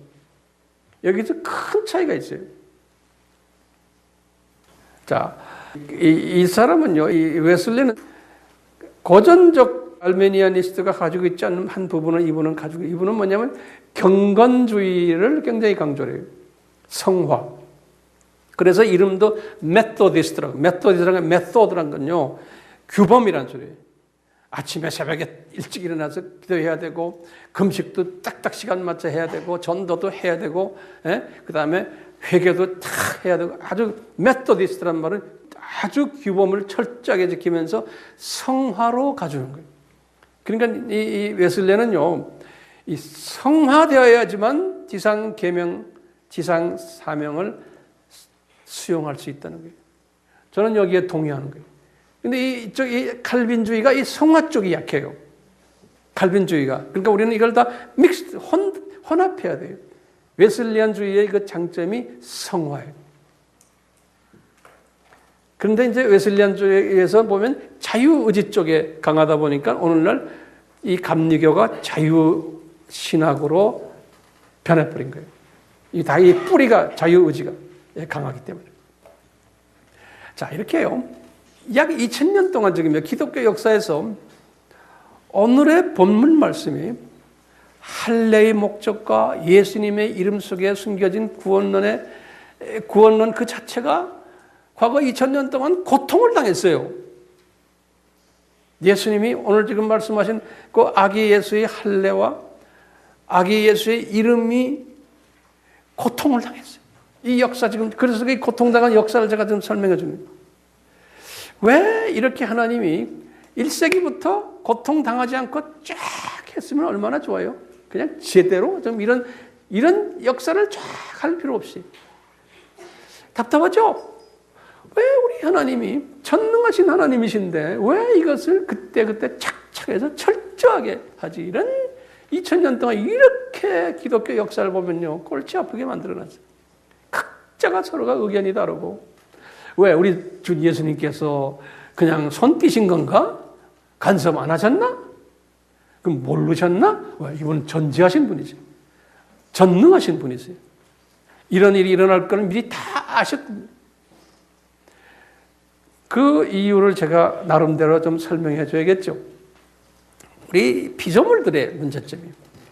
우리 피조물들은 이 아름다운 법에스러운 보화를 가지고 있어도요, 이 피조물들은 이 그릇에 달라요. 그렇죠. 피조물들이 보면요, 그릇의 특성이 있어요. 이 보화를 담는 그릇의 특성들이 있어요.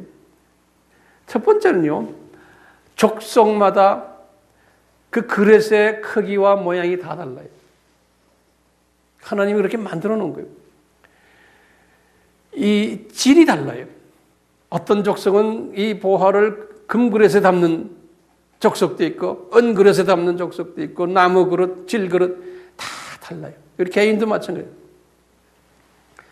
이런 것을 창조주가 이미 다 허락하셨기 때문에 이 보배로운 그릇을 담을 때 이런 그릇의 모양이 들고 이러기 때문에 이렇게 된 거예요. 우리 역사 속에서 보면 이렇게. 그뿐 아니에요. 인간은 또요, 피조물은 문화의 영향을 받는 동물들이에요.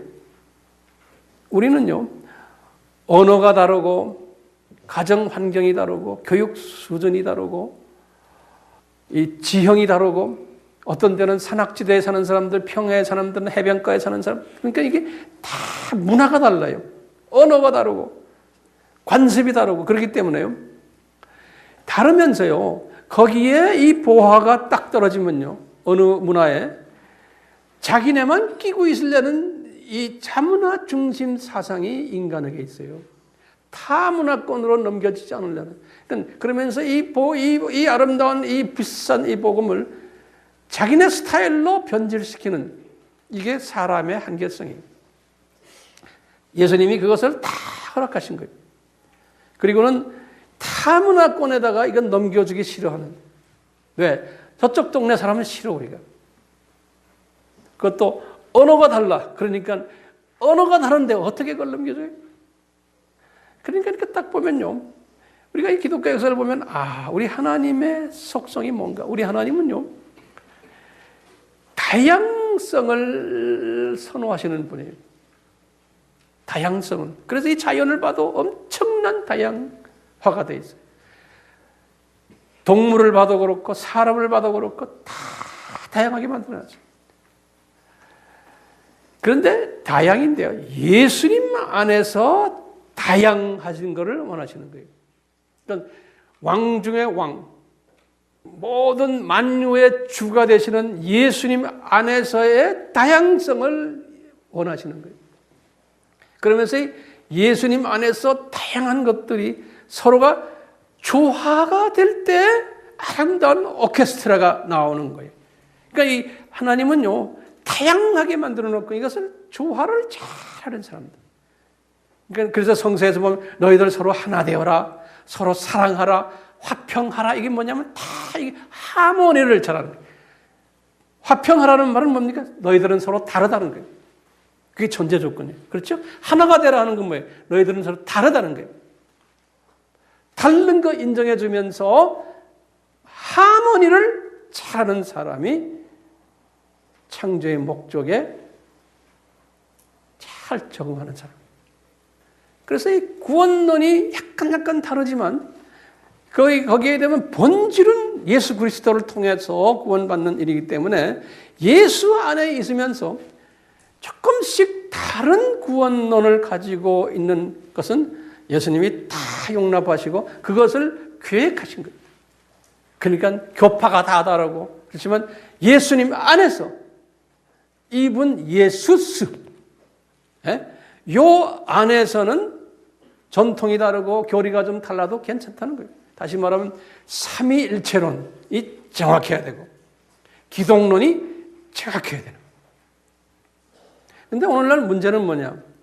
요 알메니아니즘을 지금 사람의 자유의지를 강조하는 사람들, 웨슬리안 사람들도 이 자유의지를 강조하는 사람들이 한 100년 전부터 무슨 문제가 생겼냐면 예수 밖에서까지 간 거예요.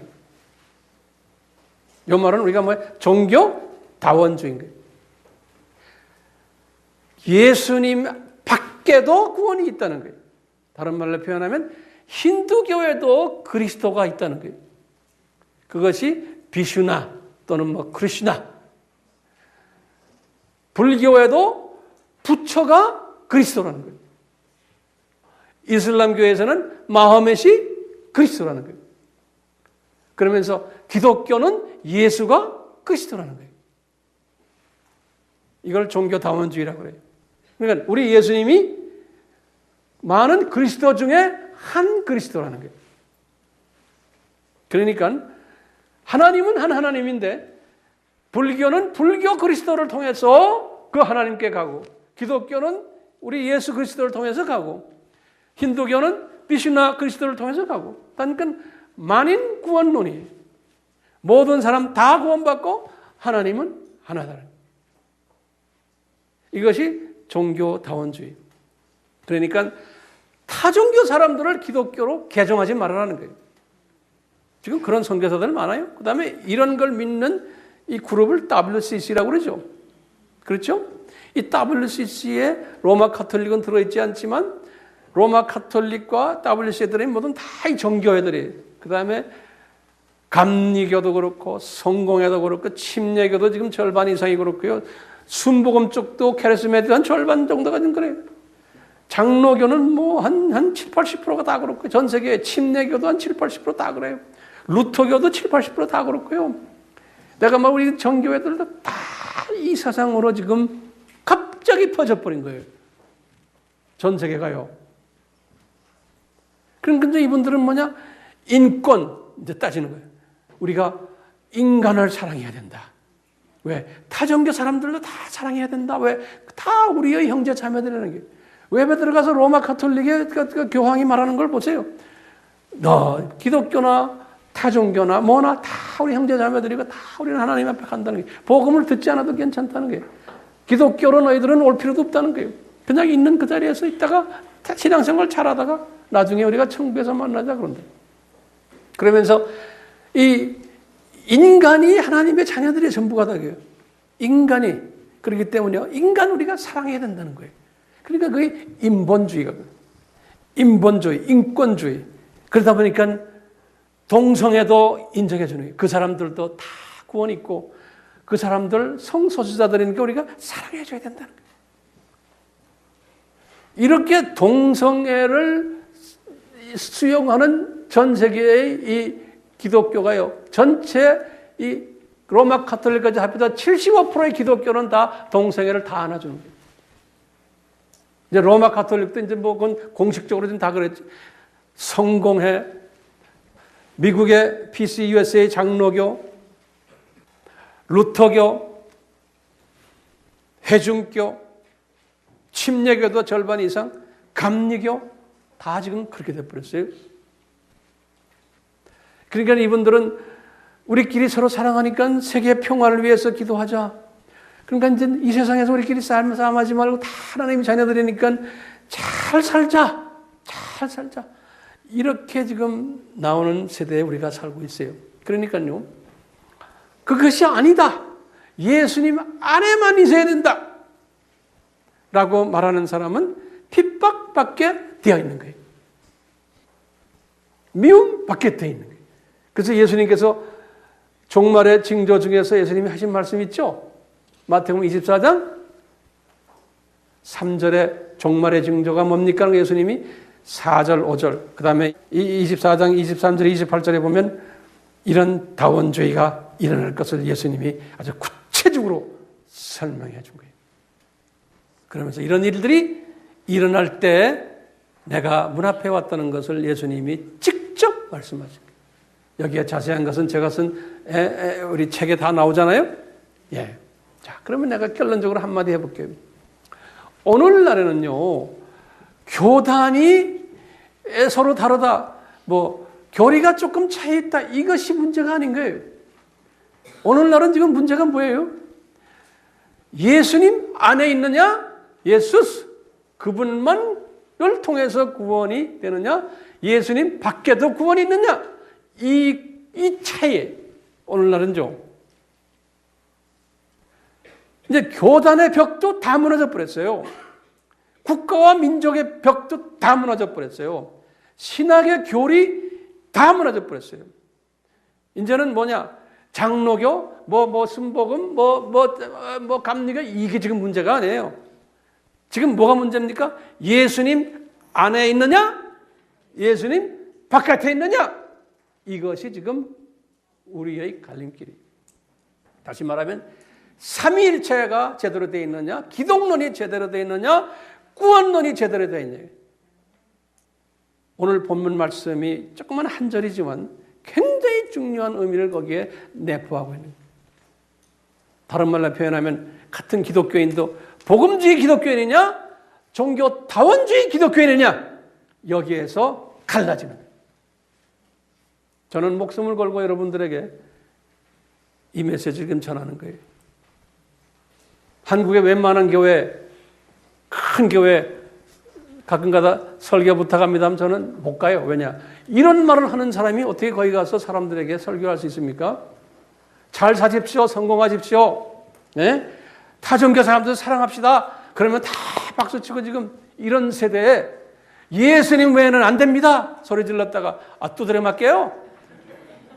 지금 두드려 맞는 그 그룹 속에 지금 우리가 있어요. 전 세계는 지금 그렇게 가고 있거든요. 그러니까 우리의 사명이 뭡니까? 우리는 지금 우리 민족이 이런 쪽으로 가도록 돼 있어요. 세계 기독교가 왜? 예수님이 예언하셨기 때문에. 이런 일들이 있을 것을 예수님이 예언하셨거든요. 그러니까 산고가 복음이 산고를 당할 것을 예언하셨거든요. 그러니까 지금 우리는 그런 시대에 살고 있어요. 예, 살고 있기 때문에 문제는 뭐냐? 우리는 지금 복음주의들끼리 예수님 한 울타리 속에서 교단이 좀 다르고 조금 나하고 뭐 종말론이 좀 다르고 뭐가 좀 다르다 해서 서로 싸움하면 안 되는 거예요.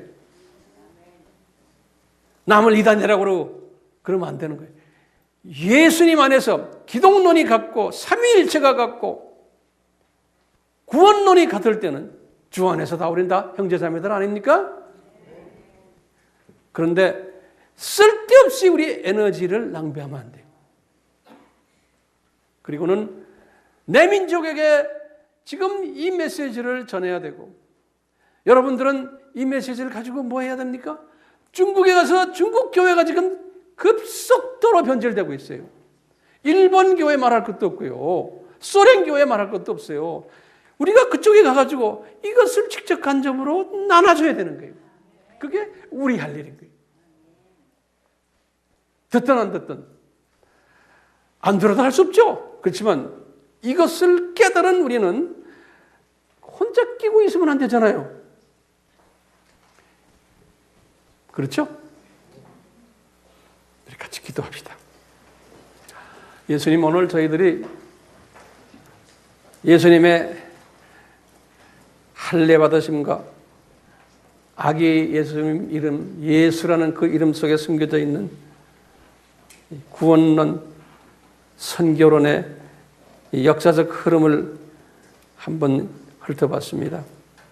이 세대를 우리가 분별하기 위해서는 이 역사적 흐름을 깨달아야만 됨을 우리가 알고, 시간이 많이 갔지만 한번 짧은 시간 내에 섭렵했습니다. 이 메시지가 저희들을 떠나지 않게 해주시고 우리의 삶을 지벽케 하시고 영적 분별력을 가지고 세대를 분별하고 이 주님의 재림 때에 일어나는 이 산고의 일이 꼭 있어야 된다는 것을 깨닫고, 이것은 당연히 와야 된다는 것을 깨닫고, 나만이 아니고 주변에 내 사랑하는 자녀들이나 또 친척들, 또 우리 교인들, 또 많은 친지들, 이 사망의 흐름 속에 빠지지 않도록 우리가 잘 가르쳐 주시고 인도케 하셔서 저들로 하여금 마지막 때에 주님께서 예언하신 이 부정적인 이 상황 속에 빠지지 않도록 저희들을 사용하셔서 그들을 건지는 일을, 깨닫게 하는 일을 하도록, 내 민족과 타민족들에게 가서 우리가 이 일을 하는 귀한 사역자들이 되도록 은혜 위에 은혜를 내려 주시옵소서. 저희들이 지금 계속 각 나라에 다니면서 이 일을 하고 있습니다. 앞으로도 더 많은 일을 더 많은 민족들에게 할 수 있도록 은혜 베풀어 주시고, 저희들의 삶을 통해서 주님께서 크게 영광 받아 주시옵소서. 예수님의 이름으로 기도드리옵나이다. 아멘. 지금 이 시간은 예수 그리스도의 무한하신 은혜와 하나님 아버지의 극진하신 사랑하심과 성령님의 끊임없이 가르쳐 주심과 깨닫게 하심과 순종케 하심이 우리를 떠나지 않게 만들기를 예수님의 이름으로 축원하옵나이다. 아멘.